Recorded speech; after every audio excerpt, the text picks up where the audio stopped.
In this video, I have the Ford Transit 350 XLT. This is a 12-person passenger van. Freaking awesome. In this video, I'm going to show you how to open up the hood. First step, open up the driver's side door, and the hood is going to open with a lever, except it's pretty hidden. You have to go down low, and then you can finally see it. There's an icon with a hood open.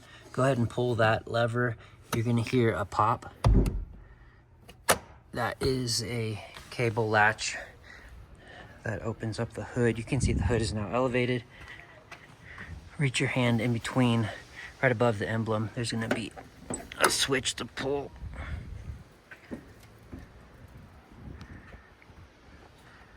Go ahead and grab the hinge and prop it open.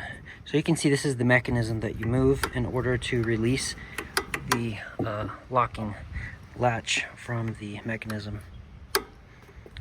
And that's how you open up the hood on a Ford Transit 350 XLT.